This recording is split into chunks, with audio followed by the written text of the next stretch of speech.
जटाटवीगलज्जल प्रवाह पावितस्थले कलेवलम्बितं भजंग तुंग मालिका डमड्डमड्डमड्डमड्डमिनादवड्डमरभयं चकार चंड तांडवं तनुः पुनः शिवम्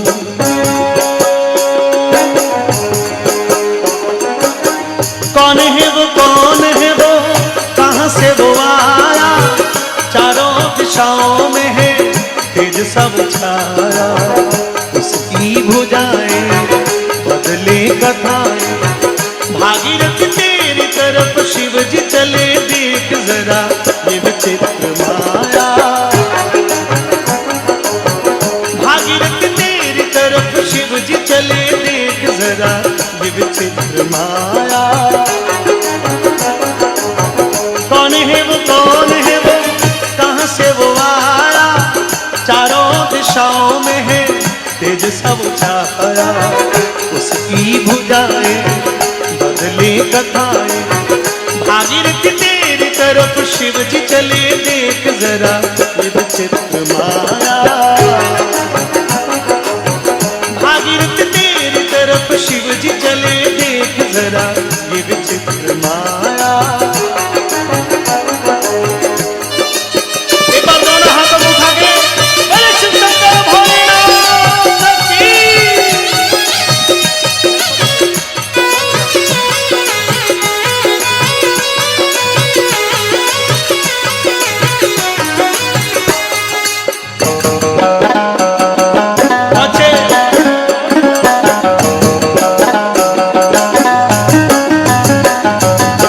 कटाह संभ्रमं रमण्यलिम्पणे झरि, विलोल वीचि वल्लरे विराजमान मूर्धनि।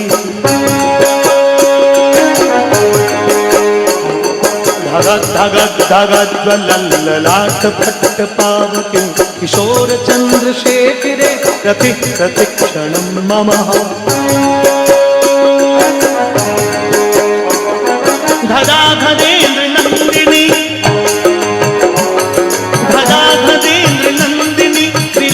बंधु बंधु रसपुरद्रिगंत संतति प्रमोदमान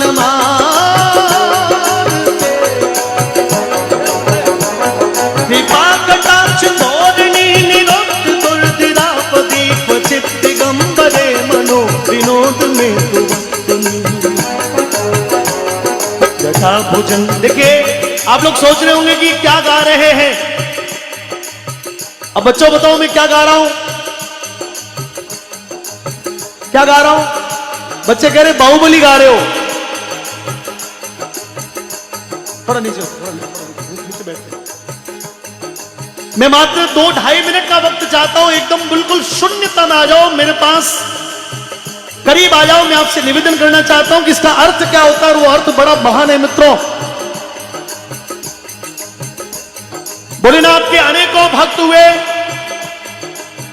भोलेनाथ के अनेकों भक्त है, भोलेनाथ के अनेकों भक्त होंगे, लेकिन बहुत सारे नाम हमको याद नहीं है। एक नाम पूरी दुनिया को याद है, और वो नाम था रावण। रावण भोलेनाथ का बहुत बड़ा भक्त था, हालांकि वो दैत्य था, लेकिन रावण भोलेनाथ का भक्त था। रावण ने जब भोलेनाथ की भक्ति की तो भोलेनाथ ने ही उसको सोने की लंका दी, अमृत कलश दिया। रावण जाता आता रहता था कैलाश पर्वत पर। एक बार रावण कैलाश पर्वत पर भोलेनाथ के दर्शन के लिए गया मित्रों, तो भोलेनाथ समाधि में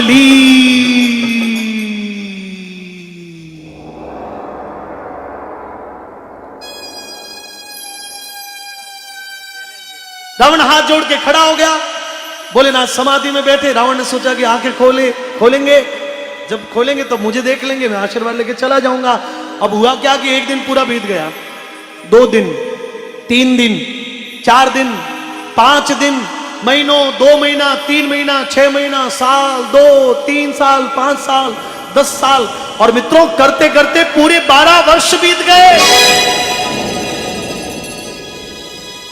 अब रावण बड़ा विद्वान था, शास्त्रों का प्रकांड विद्वान था, भोलेनाथ का भक्त था।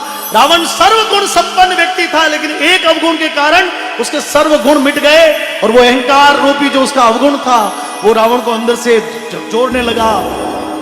दबावे फिर झकोरे, फिर अवगुण को दबावे, फिर अहंकार को दबावे, फिर। लेकिन एक दिन अहंकार उसके सारे गुणों के ऊपर आकर बैठ गया। वो भूल गया कि मैं भोलेनाथ के सामने खड़ा हूं, और जिस शिला पर, जिस पत्थर पर भोलेनाथ विराजमान है, रावण ने जाके उसी शिला को उठाने का प्रयास किया। जैसे ही शिला हिली, भोलेनाथ की समाधि टूट गई और समाधि के खुलते ही भोलेनाथ के मन में एक प्रश्न आया कि इस दुनिया में, इस चराचर जगत में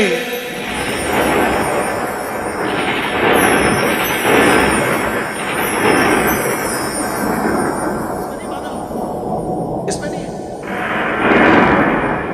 इस पूरे चराचर जगत में ऐसा कौन व्यक्ति हो सकता है जो मेरे आसन को हिला सकता है? भोलेनाथ ने आंखें खोल के देखी तो रावण खपरी ताकत लगा। भोलेनाथ अंदर ही अंदर मुस्कुराए, बोले ओहो तो हुदरी उड़ी पार्टी रो आदमी है वो तो।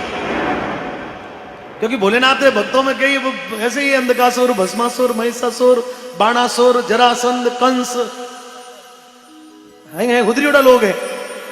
बोले तो हुदरी उड़ी पार्टी रो आदमी है। अंदर ही अंदर मुस्कुराए, बैठे बैठे अपने दाहिने पैर के अंगूठे को थोड़ा सा दबाते हैं, शिला वापस दबनी शुरू हो जाती है।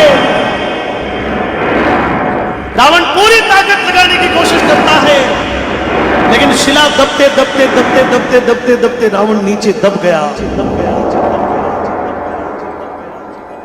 रावण की आंखें खुली तो सामने मृत्यु करीब आ रही है, बहुत करीब, मृत्यु करीब है।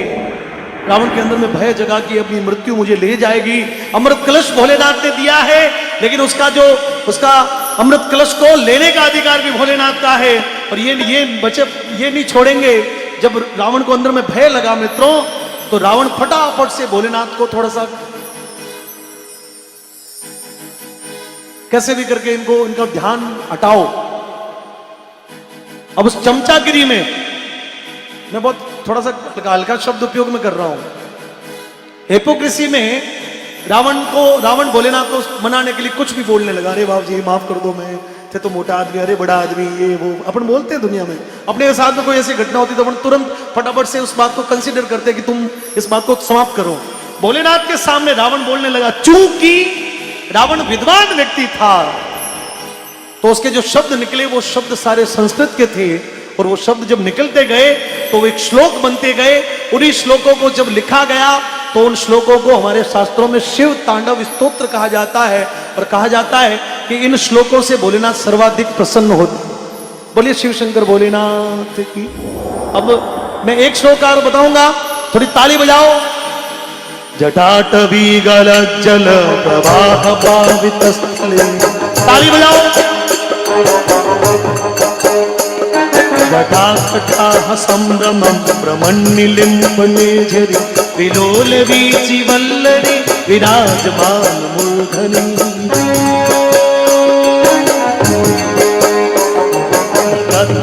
धगज्ज्वलल्ललाट पट्ट पावके किशोर चंद्रशेखरे रति प्रतिक्षणं मम।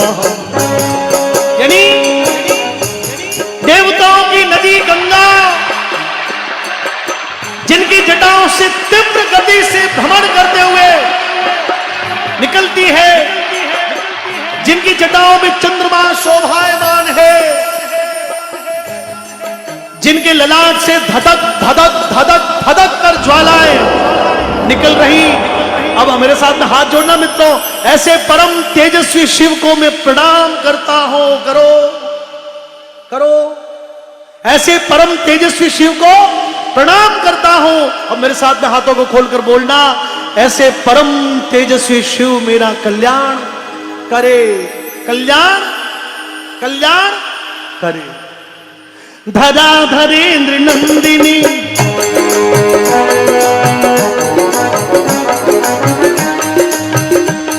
धराधरेंद्र नंदिनी विलास बंधु बंधु रस संतति प्रमोद मान मानते।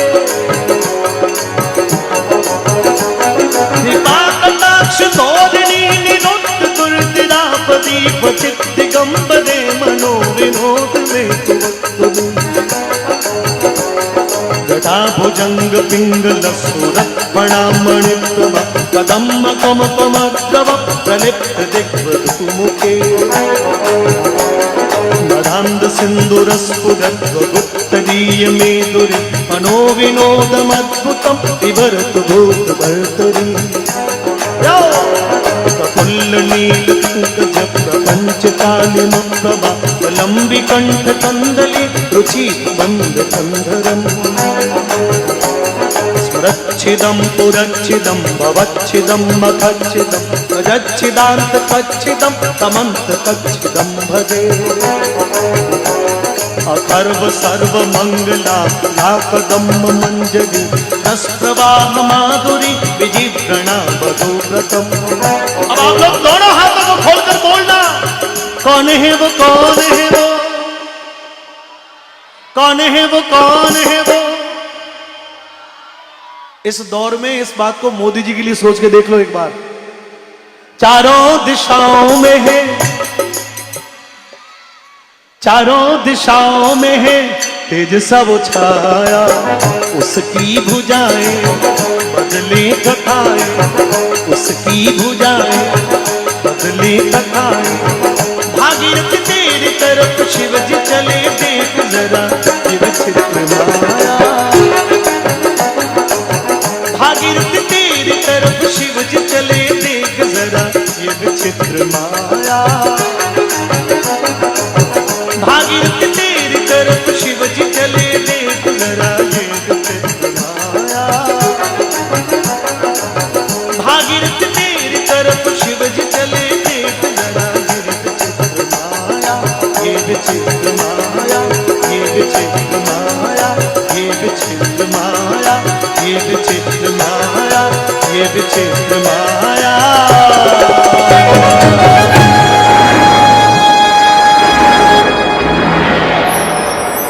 बोले श्री सुंदर भोलेनाथ की।